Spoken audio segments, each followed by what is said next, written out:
નમસ્કાર વિદ્યાર્થી મિત્રો, હું અંકિત બ્રહ્મભટ્ટનું હાર્દિક સ્વાગત કરું છું। આજે આપણે વિજ્ઞાન ધોરણ 6 જીસીઆરટીની જે સિરીઝ સ્ટાર્ટ કરવા જઈ રહ્યા છે એ સિરીઝ આપણે જોઈશું। તો એમાં આજે આપણે જોઈએ કે ધોરણ 6 વિજ્ઞાન પાઠનું નામ છે આહારના ઘટકો। તો તમે અમારી સાથે પાઠનું નામ છે આહારના ઘટકો। જેમ કે ડેમો વિડીયો છે તો ડેમો એટલે મોબાઈલ ફોન આવે, મોબાઈલ ફોનમાં ડેમો એટલે કંઈ કેમ કે પછાડીએ ને તો એ ફૂટી જાય ને તો કંઈ કામનો નહીં, અને આમ પણ ડેમો એનાથી કંઈ ફોનમાં યુઝ ના થાય। તો આ ડેમો એટલે કે એવું કંઈ કામનો નથી એવો વિડીયો નથી આ કે નહીં આ તો ખાલી એમ જ મૂકવામાં આવ્યો છે કે નહીં આ વિડીયો કંઈ કામનો નથી। આ જે ક્વોલિટીથી અહીંયા ભણાવવામાં આવે છે એ જ ક્વોલિટીથી ક્લાસરૂમમાં ભણાવવામાં આવશે અને એ જ ક્વોલિટીથી ઓનલાઈન અને ઓફલાઈન એ બંને જગ્યાએ ભણાવવામાં આવશે। તો હવે આપણે જોઈએ કે ચેપ્ટર સ્ટાર્ટ કરીએ। અહીંયા શું કે પાઠનું નામ છે આહારના ઘટકો। હવે જોઈએ કે નીચલા ધોરણમાં આપણે એવા ખાદ્ય પદાર્થની યાદી નીચલા ધોરણમાં એટલે આગળના ધોરણમાં ધોરણ 5માં જે વિદ્યાર્થી મિત્રો ભણતા હોય એમને આવા છઠ્ઠા ધોરણની પુસ્તક છે તો છઠ્ઠા ધોરણની પુસ્તકમાં જે નાનું બાળક ભણતો હોય તો ધીમે ધીમે એનો ગ્રોથ થાય એટલે કે વિકાસ થાય, એટલે એને સમજાવવા માટે જે રીતે લેંગ્વેજ આપી છે અહીંયા તો એ રીતે આપણે સમજતા જઈએ કે અહીંયા કઈ રીતે કે ધોરણ 6 થી તમને કઈ રીતે કોમ્પિટિટિવ ફિલ્ડ તરફ ધીમે ધીમે તરફ લઈ જવામાં આવશે। જો અહીંયા આગળ કઈ રીતે આવે તો નીચલા ધોરણમાં આપણે એવા ખાદ્ય પદાર્થની યાદી બનાવી હતી જેને આપણે ખાઈએ છીએ। ભારતના વિવિધ ભાગોમાં ઝૂમ કરીએ ત્યાંથી દેખાય।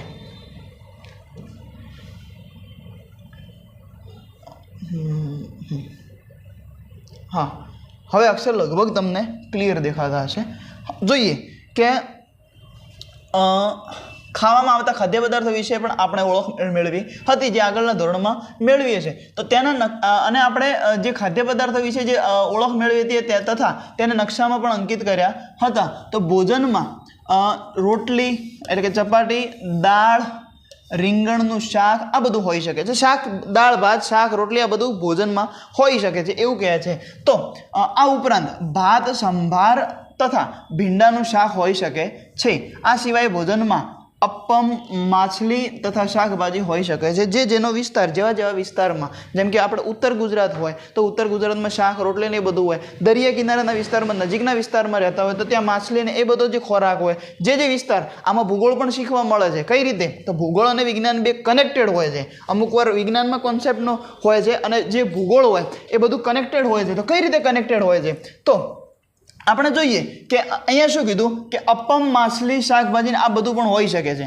તો આ તો ગુજરાતના જે ગુજરાતી આપણે તો ગુજરાતી છીએ તો ગુજરાતમાં તો કઈ રીતે કે અમુક વિસ્તાર હોય કે દરિયા કિનારા નજીકમાં છે ત્યાં આ બધું ખવડાતું હોય, પણ ઉત્તર ગુજરાત, મધ્ય ગુજરાતને આ બધું ત્યાં ન ખવડાતું હોય કે આ માછલી પણ ખાવામાં આવે, પણ આ જેનો વિસ્તાર હોય એ પ્રમાણે હોય। આગળ જોઈએ કે પ્રવૃત્તિ એક આપેલી છે તો શું કહેવા માંગે છે પ્રવૃત્તિ કે સામાન્ય રીતે આપણા આહારમાં અનાજની બનેલી ઓછામાં ઓછી એક વાનગી હોય છે। કોન્સેપ્ટ સમજવા જેવો છે। એનસીઆરટીમાં કંઈ નથી કેમ કે બહુ મોટું આમ કે આપેલું હશે અને એક કોન્સેપ્ટ ફેક્ટ આપણે આમાંથી ઉઠાવવા નથી, ફેક્ટની તો આખી બુક મળી જાય છે માર્કેટમાં અને બધું કેમ કે એનસીઆરટી, બેઝિક સારાંશ કે આ બધી આવી નામની ઘણી બુકો છે પુસ્તક માર્કેટમાં, પણ આપણે અહીંયાથી કોન્સેપ્ટ ઉઠાવવાનો છે કે સામાન્ય રીતે આપણા આહારમાં અનાજમાં બનેલી ઓછામાં ઓછી એક વાનગી હોય છે।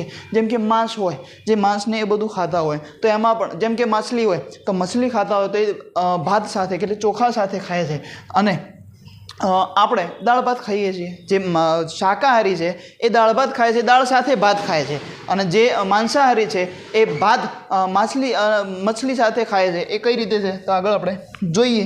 તો બીજી વાનગી તરીકે દાળ, આમાં કીધું છે કે ઓછામાં ઓછી એક વાનગી અનાજની હોય છે।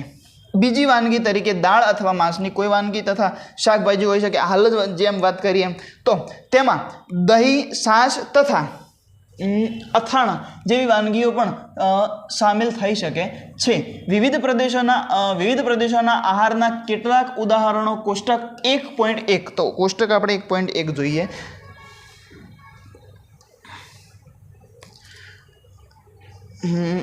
આ કોષ્ટક 1.1 તો શું કહે છે કોષ્ટક તો પંજાબ તો પંજાબમાં અનાજની વાનગી કઈ હોઈ શકે તો મકાઈનો રોટલો હોય અનાજમાં।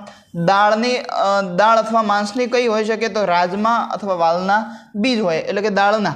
દાળ, તો આ જે રાજમા છે ખાસ યાદ રાખવા જેવું છે. આગળ હું એની વાત કરું.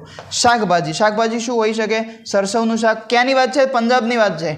તો સરસવનું શાક, પછી અન્ય તો એની સાથે દહીં પણ હોય અને ઘી પણ હોય. તો આમાં રાજમા યાદ રાખવાનું કેમ કીધું? તો રાજમા એ દાળ છે. આપણે ઘણાને એવું લાગે છે કે રાજમાનું શાક આવે છે, જે રાજમાની સબ્જી આવે છે, તો એ સબ્જી એટલે એ આપણને એવું લાગે કે અહીંયા ઓપ્શનમાં પણ પૂછાયેલું છે એકવાર આગળની પરીક્ષાઓમાં, જૂના પેપરમાં એકવાર મેં જોયું છે કે નીચેનામાંથી કયો દાળનો પ્રકાર નથી અથવા દાળનો પ્રકાર છે.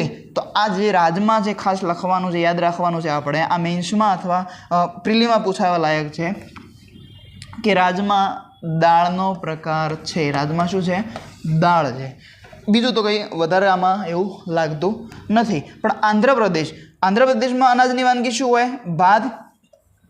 દાળની શું હોય? કે તુવેર દાળ અને રસમ. આ બધું આપણને ખબર હોય, પણ રાજમા વિશે અમુકને ખબર હશે, ઘણાને અમુકને ખબર ન પણ હોય. તો અહીંયા હું જોઉં કે શું છે કે તુવેર દાળ અને રસમ. પછી આંધ્રપ્રદેશમાં શાકભાજી તો કંદૂર એટલે કે આપણે ટિંડોળા કહીએ છીએ, અને અન્ય એટલે કે છાશ, ઘી, અથાણું, આ બધી વાનગી હોય છે. કોષ્ટક આપણે જોઈ લીધું. ક્યારેક આપણા ભોજનમાં ખરેખર બધા પ્રકારની વાનગી હોતી નથી.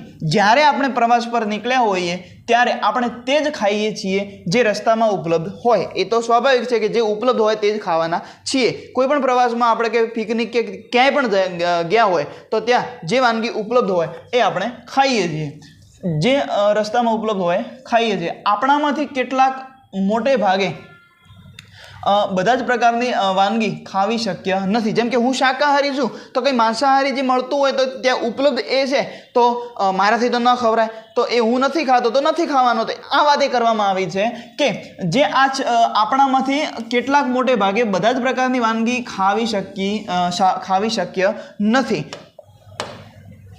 આહારમાં વિવિધ પદાર્થોના આ પ્રકારના વર્ગીકરણનું કોઈ કારણ હોવું જોઈએ. શું તમે માનો છો કે આપણા શરીરને વિશિષ્ટ ઉદ્દેશ્ય માટે વિવિધ પ્રકારના ખોરાકની આવશ્યકતા હોય છે? તો આપણે જોઈએ. ફરીથી એકવાર પ્રશ્ન વાંચીએ. શું કહેવા માગે છે કે શું તમે માનો છો કે આપણા શરીરને વિશિષ્ટ ઉદ્દેશ્ય માટે વિવિધ પ્રકારના ખોરાકની આવશ્યકતા હોય? જરૂર તો હોય ને ભાઈ, ખોરાક તો કેમ ના જરૂર હોય.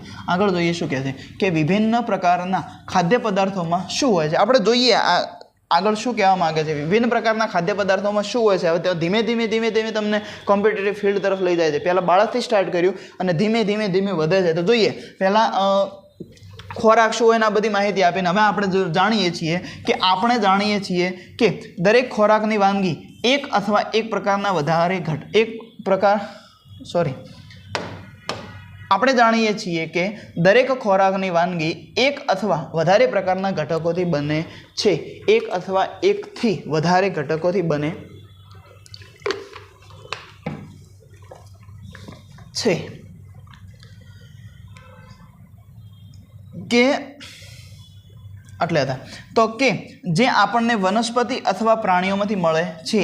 જે ખોરાક આપણે ખાઈએ છીએ, જે આપણે ભોજન લઈએ છીએ, જે અનાજ આપણને મળે છે, જે આપણે ખોરાક ખાવાના છે, એ ખોરાક એક અથવા એકથી વધારે ઘટકોથી બને છે. તો જેમ કે એનસીઆરટી જે હિન્દીમાં અથવા ઇંગ્લિશમાં છે એમાં લખેલું છે કે 2 અથવા 2થી વધારે કોઈ પણ વસ્તુ આપણે બનાવવું હોય, જેમ કે આપણે લોટ જ બાંધવો હોય અથવા રોટલી જ બનાવવી હોય, તો રોટલી બનાવવા માટે માત્ર લોટ હોય, લોટ લઈને કે તવી ઉપર કે ત્યાં ગેસ ઉપર મૂકી દઈએ ને તો રોટલી ન બની જાય. એમાં પાણી નાખવું પડે, મીઠું નાખવું પડે. પણ એમ કે એક ઘટક છે એ 1થી 2 અથવા 2થી વધારે ઘટકો બધા ભેગા થાય અને એનાથી બને છે આ રોટલી. અને જે કોઈ પણ ખોરાક છે તો અહીંયા એવું કહેવા માગે છે ઘટકોથી બને છે કે જે આપણને વનસ્પતિ અથવા આપણને ખોરાક ક્યાંથી મળે છે? તો વનસ્પતિ અથવા પ્રાણીઓમાંથી મળે છે. આ ઘટકો આપણા શરીર માટે જરૂરી કેટલાક આવશ્યક દ્રવ્યો ધરાવે છે. તો દ્રવ્યો કયા દ્રવ્યો છે? તો આ દ્રવ્યોને આપણે શું કહીએ છીએ? પોષક દ્રવ્યો તરીકે ઓળખીએ છીએ. તો જે આ બાજુ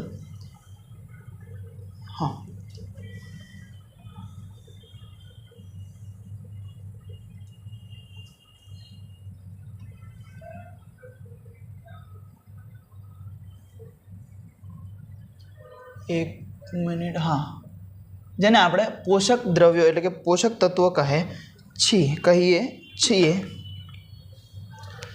આપણા આહારના મુખ્ય પોષક દ્રવ્યો કયા કયા છે? તો હવે કોમ્પિટિટિવ ફિલ્ડની તો વાત આવી કે કાર્બોદિત, પ્રોટીન, ચરબી, વિટામિન તથા ખનિજ ક્ષારો છે. આ આપણે શું છે? આપણા તરફ તો આપણા આહારના મુખ્ય પોષક દ્રવ્યો છે. કયા કયા છે? તો કાર્બોદિત, પ્રોટીન, ચરબી, વિટામિન તથા ખનિજ ક્ષારો છે. આ બધા આપણા આહારના પોષક દ્રવ્યો છે. આ ઉપરાંત આહારમાં પાચક રેસાઓ તથા પાણી પણ સામેલ છે, જેની આપણા શરીરને ખૂબ જ આવશ્યકતા છે. શું બધા ખાદ્ય પદાર્થો આ બધા પોષક દ્રવ્યો ધરાવે છે? તો આપણે જોઈએ આગળ કે કેટલીક સરળ પદ્ધતિ દ્વારા આપણે તે ચકાસી શકીએ છીએ. તો આપણે આ બધા પોષક દ્રવ્યો ક્યાંથી મળે, કઈ રીતે મળે, કઈ સબ્જીમાં, જેમ કે બટેકું જ છે, બટેકા જ છે અથવા આલુ, જે તમે બોલતા હોય, આલુ અથવા બટેકામાં આ બધું જ એમ કે કયું કે કાર્બોદિત, પ્રોટીન, ચરબી, વિટામિન તથા ખનિજ ક્ષારો એટલે કે મિનરલ્સ આ બધું બટેકામાંથી મળી રહેશે કે કેમ, તો એ જ ચકાસવા માટે આપણે એક પ્રવૃત્તિ છે તો આપણે જોઈએ. તો એમાં એક પદ્ધતિ છે. તો એમાં શું જોયું છે કે રાંધેલા ખોરાકમાં કે કાચી સામગ્રીમાં એક અથવા વધારે પોષક દ્રવ્યો હાજર હોય છે. કાર્બોદિત, પ્રોટીન, ચરબીના પરીક્ષણ એટલે ટેસ્ટ અન્ય પોષક દ્રવ્યોના પરીક્ષણની સરખામણીમાં સરળ છે. કયું? ફરીથી વાંચું છું કે બધા પોષક દ્રવ્યો હાજર હોય છે તો કાર્બોદિત, પ્રોટીન અને ચરબીનું પરીક્ષણ આનું કસોટી છે, ઇઝી છે, તો સરળ છે. તો ચાલો આપણે આ પરીક્ષણને કરીને આપણા બધા અવલોકનોને કોષ્ટક 1.2માં નોંધીએ. મેં આગળના પહેલા જ વિડીયોમાં, મારો જે પહેલો વિડીયો હતો સામાજિક વિજ્ઞાનનો હતો, એ વિડીયોમાં મેં કીધું હતું કે આ એનસીઈઆરટી જે છે એ ટ્રાન્સલેટ છે. તો એમાં એક ભાઈએ કોમેન્ટ પણ કરી હતી કે એનસીઈઆરટી ટ્રાન્સલેટ છે, તમે કઈ રીતે કહી શકો? તો મેં અહીંયા હિન્દીમાં એક આ મારી એનસીઈઆરટી છે, આ ધોરણ 6 વિજ્ઞાન ધોરણ 6 હિન્દીમાં છે, એનસીઈઆરટી છે. તો આ કોષ્ટક જે અહીંયા આપ્યું છે આ બધું સેમ, આ કાર્બોદિત આ બધું હિન્દીમાં જે છે આનું ટ્રાન્સલેટ આ છે. એટલે અહીંયા આ બધું આ બુક બતાવવા માટે જ મેં લાવી હતી. જોઈએ હવે આગળ શું કહેવા માગે છે. આ પરીક્ષણનું હમણાં કોષ્ટક બતાવું કે હિન્દીમાં આપેલ છે કે નથી આપેલું. આ પરીક્ષણને કરવા માટે તમને આયોડિન, કોપર શું જોઈશે આ પરીક્ષણ કરવા માટે? તો આ પરીક્ષણો કરવા માટે તમને એટલે કે આપણે આયોડિન, કોપર સલ્ફેટ તથા કોસ્ટિક સોડાના દ્રાવણની જરૂર પડશે. તમને કેટલીક ટેસ્ટ ટ્યુબ, કસનળી એટલે કે કસનળી જે વિજ્ઞાન જેને સાયન્સ બેકગ્રાઉન્ડ હોય છે એમને ખબર હશે કે આ રીતની ટેસ્ટ ટ્યુબ નળી આવે છે અને પકડવા માટે. તો ટેસ્ટ ટ્યુબ તથા ડ્રોપરની પણ જરૂર પડશે. આ પરીક્ષણથી રાંધેલા ખોરાક તથા કાચી સામગ્રી પર પરીક્ષણ એટલે આપણે ટેસ્ટિંગ કરવાનું છે. તો એક મિનિટ, હા,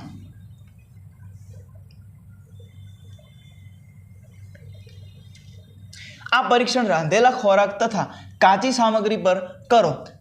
કોષ્ટક 1.2 પરીક્ષણોથી મળેલ અવલોકનોને નોંધવાની રીત દર્શાવે છે.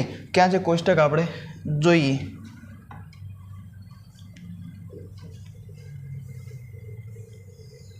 કોષ્ટક 1.2 આમાં તો આ જે કોષ્ટક છે આ કોષ્ટકમાં દર્શાવવાનું છે. આ કોષ્ટક પણ એનસીઈઆરટીમાં પણ આપેલું છે, જે હિન્દીમાં છે. આ કોષ્ટક આનું આ બાળક જે આ જ બાળક છે અહીંયા છે. તો આ બધું ટ્રાન્સલેટેડ છે એટલે હિન્દીમાંથી એમ કે ટ્રાન્સલેટ એટલે કે ગૂગલ ટ્રાન્સલેટ કર્યું ફિક્સ નથી, જે એમને જે ટ્રાન્સલેટ કર્યું હોય એ. પણ અહીંયા આપણે જોઈએ ભણવાની મેન પોઈન્ટ ઉપર હવે આવીએ કે અહીંયા શું કહે છે કે આ બધે આપણે સામગ્રી પર આ પરીક્ષણ કરવાનું છે અને એ પરીક્ષણ અહીંયા નોંધવાનું છે. તો આપણે એક અહીંયા જોઈ લઈએ કે એક પરીક્ષણ અહીંયા આપેલું છે, એ પરીક્ષણ આપણે કરી લઈએ.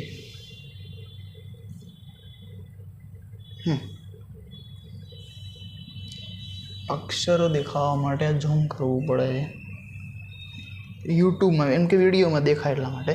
તો આપણે જોઈએ આ પરીક્ષણ રાંધેલા ખોરાક અથવા કાચી સામગ્રી પર કરો 1.2 પરથી આપણે જે કોષ્ટકની પરીક્ષણોને અવલોકન અને નોંધવાની રીત દર્શાવે છે. આપણે આટલા સુધી જોયું. હવે આગળ જોઈએ કે આ કોષ્ટકોમાં કેટલીક ખાદ્ય સામગ્રી દર્શાવવામાં આવેલી છે. તમારું પરીક્ષણ તે પૈકીના અથવા અન્ય ઉપલબ્ધ ખાદ્ય સામગ્રી જે અહીંયા આપણી પાસે હોય એ ઉપલબ્ધ સામગ્રીથી ઉપલબ્ધ ખાદ્ય સામગ્રી પર કરી શકો છો. આ પરીક્ષણ સાવધાનીપૂર્વક કરો તથા કોઈ પણ રસાયણને ખાવાનો અથવા ચાખવાનો પ્રયાસ કરશો નહીં. એમ કે ભાઈ આ જે લાગે છે એમ કે શરબત જેવું લાગે છે કે એવું કરીને કંઈક ચાખવાનો પ્રયત્ન કરવાનો નથી. અહીંયા ચોખ્ખી વાત કરવામાં આવી છે.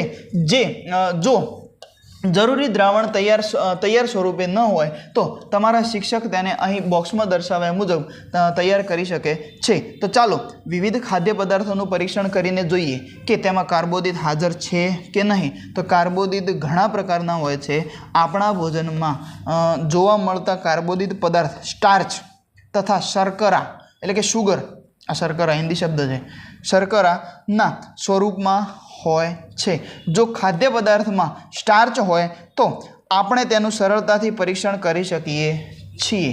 જોઈએ ખાદ્ય પદાર્થમાં ભાઈ કે સ્ટાર્ચ છે કે નહીં. આગળ પ્રવૃત્તિ કઈ રીતે છે તો પ્રવૃત્તિમાં આપણે જોઈએ. હા, આ બોક્સ છે, એ બોક્સ પ્રમાણે પ્રવૃત્તિ કરવાની છે. તો ઘરે પણ તમે પ્રવૃત્તિ કરી શકો છો. તમારી પાસે જો ઉપલબ્ધ સામગ્રી, જે આ સામગ્રી કીધી છે એ હોય તો પાણીથી અડધી ભરેલી ટેસ્ટ ટ્યુબમાં ટિંચર આયોડિન થોડા ટીમ્પા ઉમેરી આયોડિનનું મંદ દ્રાવણ બનાવી શકાય છે. 100 મિલીલીટર પાણીમાં 2 ગ્રામ કોપર સલ્ફેટને ઓગાળી કોપર સલ્ફેટનું દ્રાવણ બનાવી શકાય છે. 100 ml પાણીમાં 10 ગ્રામ કોસ્ટિક સોડા ઓગાળવાથી જરૂરી કોસ્ટિક સોડાનું દ્રાવણ બને છે. આ દ્રાવણ બનાવ્યું. હવે આપણે આગળ પરીક્ષણ કઈ રીતે છે એ આપણે જોઈએ.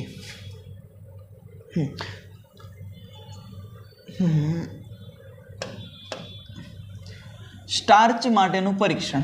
તો ખાદ્ય પદાર્થ અથવા કાચી સામગ્રીની થોડી માત્રા લો, તેમાં 2-3 ટીમ્પા મંદ આયોડિન દ્રાવણના ઉમેરો આકૃતિ પ્રમાણે. તો ખાદ્ય સામગ્રીના રંગમાં કોઈ ફેરફાર થયો છે કે કેમ તેનું અવલોકન કરો. શું તે ભૂરો અથવા કાળો થઈ ગયો છે? આ ભૂરો કાળો રંગ સૂચવે છે કે તેમાં સ્ટાર્ચ રહેલો છે. આ આયોડિનના ટીમ્પા બટેકા ઉપર કે કોઈપણ સબ્જી જે તમારા ત્યાં ઉપલબ્ધ છે એ આયોડિનના ટીપા નાખવાથી એના પર જો ભૂરો કાળો જે રંગમાં પરિવર્તન આવે છે તો એ એનાથી ખબર પડે છે, એનાથી માહિતી મળે છે કે તેમાં સ્ટાર્ચ રહેલો છે. એટલે કે એમાં સ્ટાર્ચનું પ્રમાણ છે. પેજ નંબર 2 છે. તો હવે આ પરીક્ષણને અન્ય કોઈ ખાદ્ય સામગ્રી સાથે પુનરાવર્તન કરીને તપાસ કરો કે કયા પદાર્થમાં સ્ટાર્ચ છે.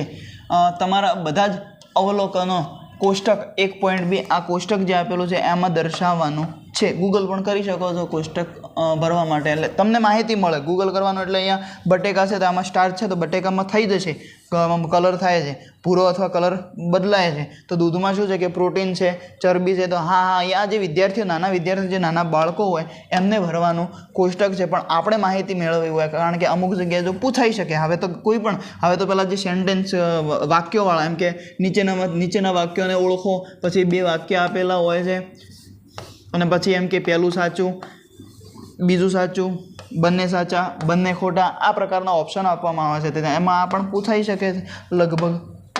તો હવે આ પરીક્ષણને કોઈ પણ સાધ્ય સામગ્રી જુઓ અને કોષ્ટક લખો. પ્રોટીન માટેનું પરીક્ષણ. હવે આપણે આગળ જોયું આ કોનું કાર્બોદિત અને સ્ટાર્ચનું જે આપણે પ્રમાણક છે કે નહીં ચેક કર્યું, એમાં તપાસ કર્યું, એટલે એનાથી ખબર પડી આપણને કે જે આમાં શું છે. તો હવે આપણે આમાં શું આવ્યું? પ્રોટીન માટેનું પરીક્ષણ આવ્યું. તો પ્રોટીન માટેનું પરીક્ષણ આપણે જોઈએ કે પ્રોટીન માટે પ્રોટીનના પરીક્ષણ માટે ખાદ્ય સામગ્રીની થોડીક માત્રા લો. તમે પરીક્ષણ કરવા માંગો છો તે ખાદ્ય સામગ્રી જો ઘન હોય તો તેની લુગદી એટલે કે તેનું પેસ્ટ અથવા પાવડર બનાવવાની જરૂર પડે છે. લુગદી એટલે પેસ્ટ, જે ટૂથપેસ્ટ જે આવે છે, જે બ્રશ કરવાની જે આવે છે એ ટૂથપેસ્ટ, એટલે એક પ્રકારનું પેસ્ટ એમ કે લિક્વિડ જેવું બનાવવાનું અથવા પાવડર બનાવવાની જરૂર પડે છે. ખાદ્ય પદાર્થની થોડી માત્રાને વાટી તેનો પાવડર એક સ્વચ્છ ટેસ્ટ ટ્યુબમાં લો. તેમાં 10 ટીપા પાણીના ઉમેરો. ટેસ્ટ ટ્યુબને બરાબર હલાવો. હવે ડ્રોપર વડે ટેસ્ટ ટ્યુબમાં 2 ટીપા કોપર સલ્ફેટના દ્રાવણના તથા 10 ટીપા કોસ્ટિક સોડાના દ્રાવણના નાખો. એને ફરીથી બરાબર હલાવી, વિજ્ઞાન છે એટલે ભાઈ પ્રવૃત્તિ તો આવવાની છે, અને આ રીતે બરાબર હલાવી ટેસ્ટ ટ્યુબને થોડી મિનિટ માટે રહેવા દો. તમે શું જોયું એ અવલોકન નોંધવાનું છે. તો આગળ શું ટેસ્ટ ટ્યુબમાં રહેલ પદાર્થ જાંબલી રંગનો થઈ ગયો છે? જાંબલી રંગનો ખાદ્ય પદાર્થ જો થાય, ખાદ્ય પદાર્થ જે તમે બટેકા લીધા છે કે કોઈ પણ જે પણ લીધું છે એને વાટી અથવા એને જે પેસ્ટ જેવું થોડું બનાવી અને ટેસ્ટ ટ્યુબમાં ભરાય, જે આ કસનળી જે આવે છે ગુજરાતીમાં આને કસનળી કહેવાય છે, તો આ કસનળીમાં ભરી શકાય એ રીતનું કરો અને આમાં થોડો પાણી 10 જે ટીપા પાણીના ટીપા છે અને જે આ ડ્રોપર વડે ટેસ્ટ ટ્યુબમાં 2 ટીપા કોપર સલ્ફેટ અને 10 ટીપા કોસ્ટિક સોડાના નાખવાના છે. તો આ બધું નાખ્યા પછી જો ખાદ્ય પદાર્થ જે છે એમાં જો કલર બદલાય છે એટલે રંગ પરિવર્તન થાય છે. રંગ પરિવર્તન કયો કલર આવે છે? તો જાંબલી કલરનો અહીંયા લખેલું હતું કે ટેસ્ટ ટ્યુબમાં થોડી મિનિટ રહેવા દો ને તમે શું જોશો કે ટેસ્ટ ટ્યુબમાં રહેલા પદાર્થ જાંબલી રંગનો થઈ ગયો છે. તો જાંબલી રંગ જો થાય, જાંબલી રંગ ખાદ્ય પદાર્થમાં પ્રોટીનની હાજરી દર્શાવે છે. હવે તમે આ પરીક્ષણને બીજા ખાદ્ય પદાર્થ માટે પુનરાવર્તિત કરી શકો છો. આ કોષ્ટક છે, કોષ્ટકમાં જે વસ્તુ આપેલું છે તે પણ તમે કરી શકો છો.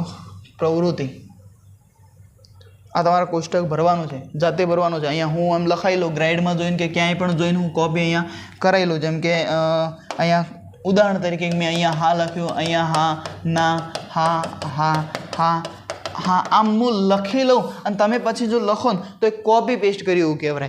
પણ તમારે શું કરવાનું છે કે જાતે આ કંઈ પ્રવૃત્તિ કરવાની જરૂર નથી, પણ લગભગ ગૂગલ કરી અને કે જ્યાંથી પણ તમને માહિતી મળે કે કોઈ માહિતી મળે તો જ્યાં તમને ખબર પડે કે સૂકું નારિયેળ છે, પ્રોટીન છે તો હા લખો, જે સ્ટાર્ચ છે તો હા લખો, નથી તો ના લખો. તમારી જો જાતે મહેનત કરેલી હશે તો આ કોષ્ટક તમને જિંદગીમાં ભૂલાશે નહીં. એ રીતે યાદ રાખવાની પદ્ધતિ છે. તો થોડી જાતે પણ મહેનત કરવી પડશે. હવે આપણે આગળ જોઈએ.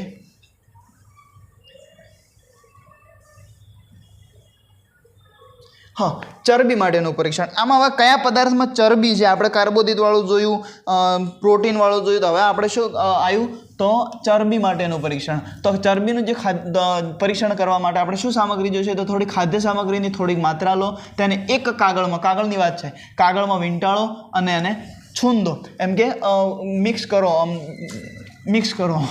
ધ્યાન રાખો કે કાગળ ફાટી જાય નહીં. હવે કાગળને ખોલીને સીધો કરો અને ધ્યાનપૂર્વક તેનું અવલોકન કરો. શું તેના પર તેલી ડાઘા છે? જે કોઈ પણ ખોરાક હોય, એક કાગળ લેવાનું છે અને કાગળમાં લઈ અને આમાં મિક્સ થોડું કરવાનું છે. આમાં આ રીતે કરી આ બધું કર્યા પછી એમાં જો કાગળ ખોલી એ ખોરાક લઈ લેવા પછી એના તેલ જેવા ડાઘા પડે છે, એટલે કે શાક નથી લેવાનું પાછું. બટેકા એમ કે જે બટેકો તમે લો છો તો બટેકાનું જે કરી એમ કે મિક્સ કરી એ બટેકા જ લેવાના છે. કાચી માલ સામગ્રી લેવાની છે. શાક તો લેશો તો એમાં તો તેલ છે જ, એના તો તેલના ડાઘા પડવાના જ છે. તો આમાં કાચી સામગ્રી લેવાની છે. જો કાગળ પર તેલના ડાઘા પડે છે તો એમાં ચરબીનું પ્રમાણ રહેલું છે એવું કહેવામાં આવે છે. આગળ બુક શું કહે છે? અહીંયા આગળ શું કહેવામાં આવે છે? કાગળને પ્રકાશની સામે લાવો. શું તમને ધબ્બામાંથી પસાર થઈને આવતો ધૂંધળો પ્રકાશ, એટલે કે ધૂંધળો એટલે થોડો અલગ ઝાંખો પ્રકાશ દેખાય છે? એવો પ્રશ્ન પૂછ્યો છે. તો કાગળ પર તેલના ડાઘા દર્શાવે છે કે ખાદ્ય પદાર્થમાં ચરબીની હાજરી છે. ખાદ્ય પદાર્થમાં ક્યારેક પાણીની હાજરી પણ હોઈ શકે છે. આ સ્થિતિમાં આ પદાર્થને કાગળ પર ઘસ્યા બાદ થોડા સમય માટે કાગળને સૂકવો. જો પાણી હોય તો એ પણ કાગળમાં ધબ્બા તો પડવાના છે, પણ કાગળને થોડી વાર સૂકવો. જો કાગળ સુકાઈ જાય છે, શું કીધું કે કાગળ પર ઘસ્યા બાદ થોડા સમય માટે કાગળને સૂકવો. જો ખાદ્ય પદાર્થમાં પાણી હશે તો તે સુકાઈ જશે. જો કાગળ પર તેલના ડાઘા ન દેખાય તો ખાદ્ય પદાર્થમાં કોઈ પણ પ્રકારની ચરબી ધરાવતું નથી. જેમ કે શરીર વધતું હોય છે, અમુક જે ખોરાક હોય છે એ ચરબીયુક્ત હોય છે, તો ચરબી એનાથી વધતી હોય છે.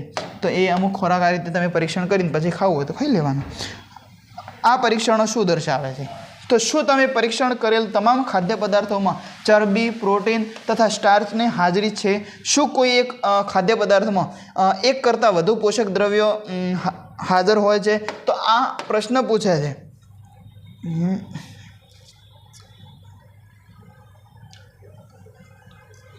હા, તો શું કીધું અહીંયા કે એક કરતાં વધુ પોષક દ્રવ્યો એકમાં હાજર હોઈ શકે છે? શું તમને કોઈ એવો ખાદ્ય પદાર્થ મળ્યો કે જેમાં આમાંથી કોઈ પણ પોષક દ્રવ્યો હાજર ન હોય? તો આપણે પહેલાં પરીક્ષણ કરવાનું છે ને એના પછી આ પ્રશ્નનો જવાબ આપવાના છે. તો આપણે 3 પોષક દ્રવ્યો કાર્બોદિત, પ્રોટીન તથા ચરબી માટે ખાદ્ય પદાર્થોનું પરીક્ષણ કર્યું. વિટામિન તથા ખનિજ ક્ષાર જેવા અન્ય પોષક દ્રવ્યો પણ વિભિન્ન ખાદ્ય પદાર્થોમાં હાજર હોય છે. શા માટે આ બધા પોષક દ્રવ્યોની આપણને આવશ્યકતા છે? તો વિવિધ પોષક દ્રવ્યો આપણા શરીર માટે શું કાર્ય કરે છે? આનો જવાબ અહીંયા છે. એમ કે ફટોફટ વાંચી લીધું એવું નથી, ફટોફટ ખાલી વાંચવા માટે વાંચ્યો નથી, પણ એનો જવાબ અહીંયા મળે છે એટલા માટે કે શા માટે આ બધા પોષક દ્રવ્યોને આપણા શરીર માટે કઈ રીતે ઉપયોગી છે, આપણને શું આમ કે આ બધા પોષક દ્રવ્યો કઈ રીતે ઉપયોગી થાય છે એ આપણે આગળ જોવાનું છે. તો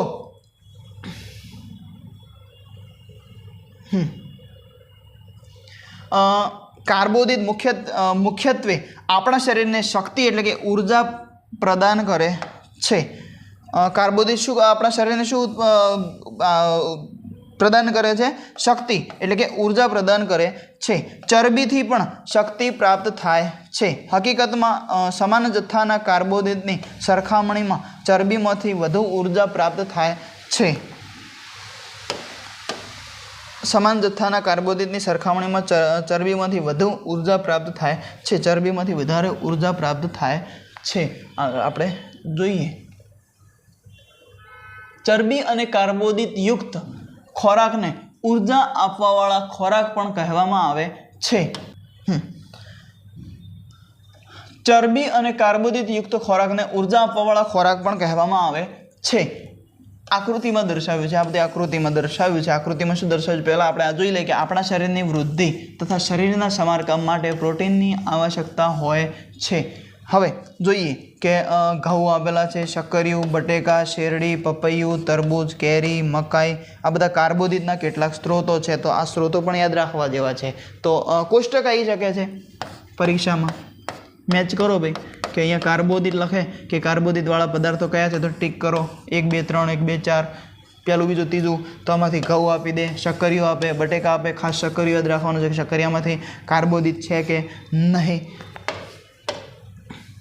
એકલું શક્કરિયું નહીં પણ આ બીજા બધા પણ યાદ રાખજો. આ આકૃતિમાં આપેલું છે શું કે ચરબીના કેટલાક સ્ત્રોતો એ એટલે કે આ એમાં ચરબીના સ્ત્રોતો આપેલા છે. તો કઈ ચરબી છે? તો ચરબીનું આપણે મગફળીથી જ આપણને ચરબી, પછી નારિયેળનું તેલ, સરસવનું તેલ, સૂર્યમુખીનું તેલ, સોયાબીનનું તેલ, બદામ અને તલ. પછી બી એટલે કે બીમાં શું આપેલું છે? તો પ્રાણીના સ્ત્રોતો આપેલા છે. તો કે માંસ, મૂળ આનાથી ચરબી જ મળે છે, પણ આ આપણે શાકાહારી માટે છે અને આ જે માંસાહારી છે એમના માટે છે. તો માંસ, ઘી, આ ચરબી ખાઈએ તો ચરબી જ વધે ને.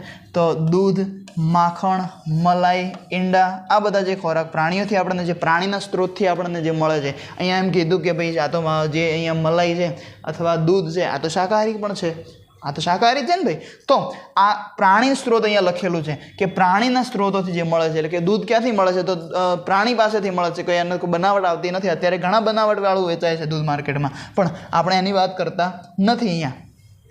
અહીંયા આપણે હા જોઈ લે આગળ કંઈ બાકી રહી ગયું ન હોય.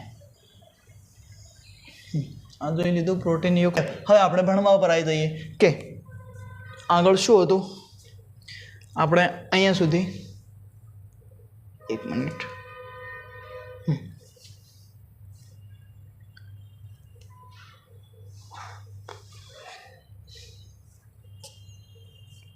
અહીંયા સુધી આપણે જોયું તો છેલ્લે પ્રોટીનયુક્ત બાકી રાખ્યું હતું. તો આ પ્રોટીનયુક્ત યાદ રાખીએ અને હવે આગળ વધીએ. તો પ્રોટીનયુક્ત ખોરાકને શરીરવર્ધક ખોરાક પણ કહેવામાં આવે છે. પ્રોટીનથી જે ભરેલો હોય, પ્રોટીન જે ખોરાકમાં હોય એને શું કહેવામાં આવે છે?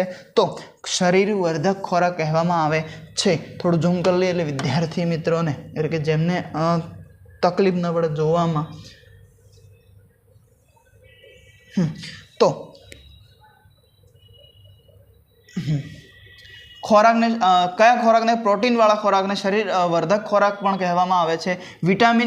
વિટામિન આપણા શરીરને રોગો સામે રક્ષણ આપે છે. વિટામિન આપણી આંખ, હાડકાં, દાંત અને પેઢા સ્વસ્થ રાખવામાં પણ મદદ કરે છે. વિટામિનથી આપણને શું ફાયદો થાય છે? તો વિટામિનથી જે શરીરને રોગો સામે આપણને રક્ષણ મળે છે. વિટામિન આપણી આંખ, હાડકાં, દાંત અને પેઢા, એટલે દાંતના અંદર જે દાંતના નીચે હોય તે પેઢા કહેવાય છે, એને સ્વસ્થ રાખવામાં પણ મદદ કરે છે. વિટામિન ઘણા પ્રકારના હોય છે જેને જુદા જુદા નામથી ઓળખવામાં આવે છે. તેમાંથી કેટલાક vitamin A, vitamin C, vitamin D, vitamin E અને વિટામિન કે છે. આ ઉપરાંત વિટામિનનો એક સમૂહ પણ છે કે વિટામિન બી. વિટામિન બીને કોમ્પ્લેક્સ કહે છે. આપણા શરીરને બધા જ પ્રકારના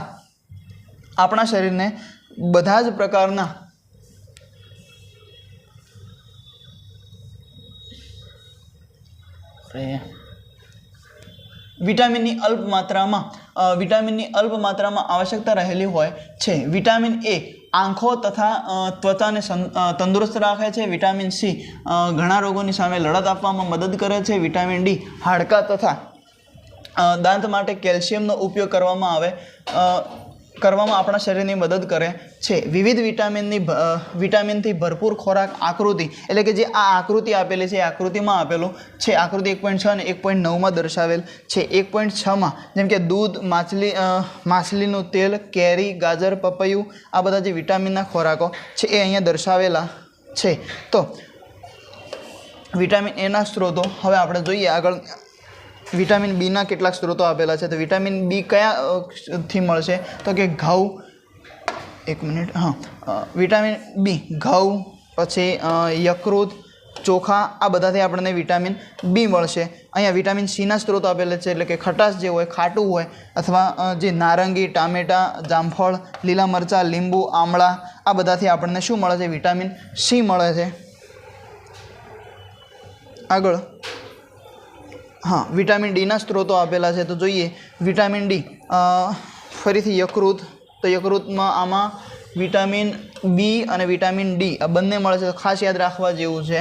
પછી ઈંડા, માછલી, આ બધું આ બધાથી જે મળતો હોય છે ખોરાક. 1 મિનિટ.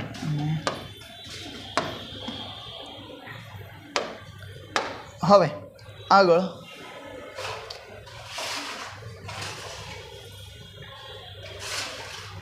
આપણું શરીર પણ સૂર્યના પ્રકાશની હાજરીમાં વિટામિન ડી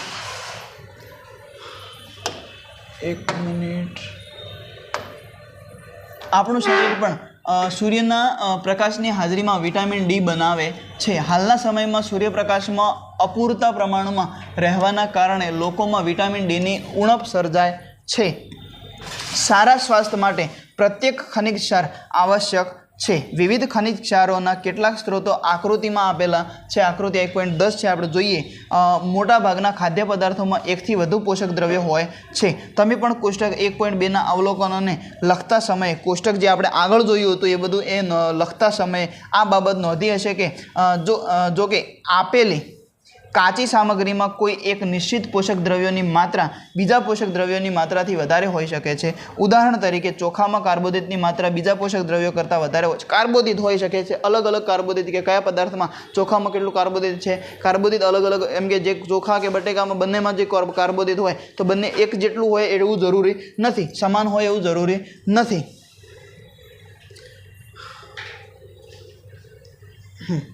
તો અહીંયા જોયું કે બીજી માત્રા એનાથી વધારે પણ હોઈ શકે છે.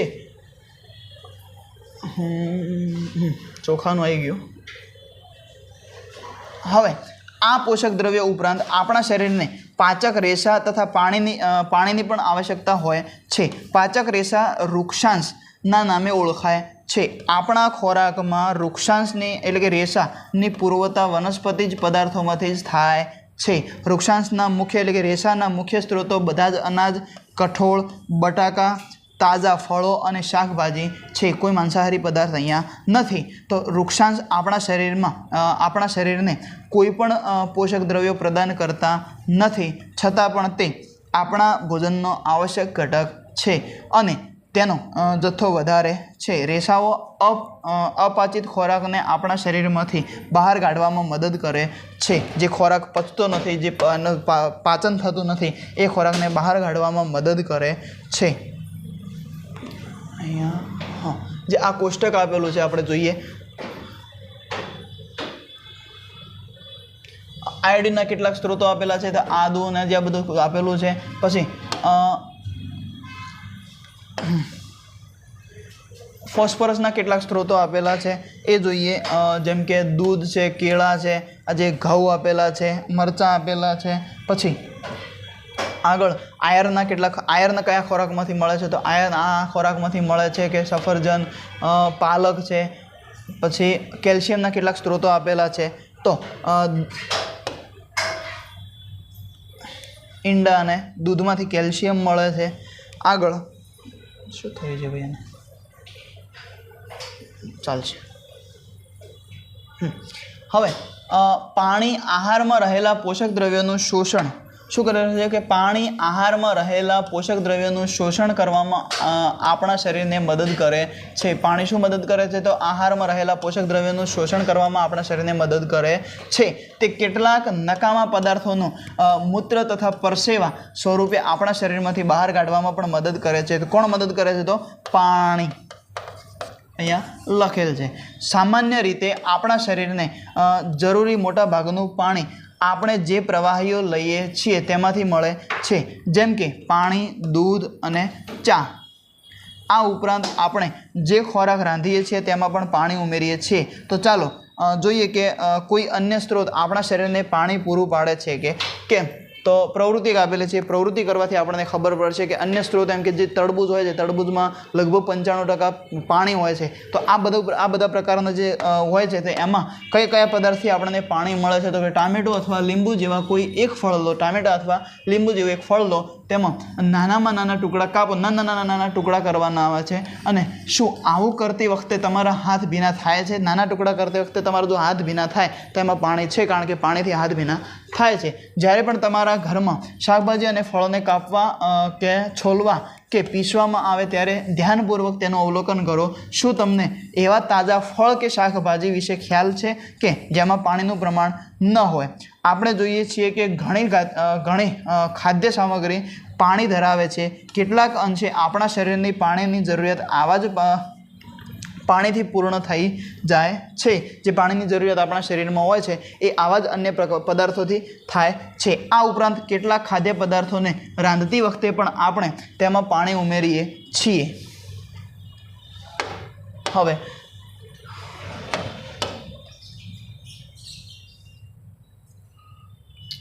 Thank you. આ ડેમો લેક્ચર હતો. વિડીયો મોટો ન થાય, લાંબો ન થાય, પણ લગભગ લાંબો થઈ ગયો છે. સમજાવવાનું વધારે હોય છે એના કારણે. હવે વિજ્ઞાન મારો શોખનો વિષય પણ રહેલો છે. હું જે ભણતો એ ટાઈમમાં મને મારો ફેવરેટ બેકગ્રાઉન્ડ મારું વિજ્ઞાન નથી રહેલું, પણ વિજ્ઞાન મારો ફેવરેટ વિષય રહેલો છે. તેથી હું વિજ્ઞાનમાં જે મારાથી સમજાય છે એ સમજાયું છે. Thank you so much. મળીએ આવતા વિડીયોમાં.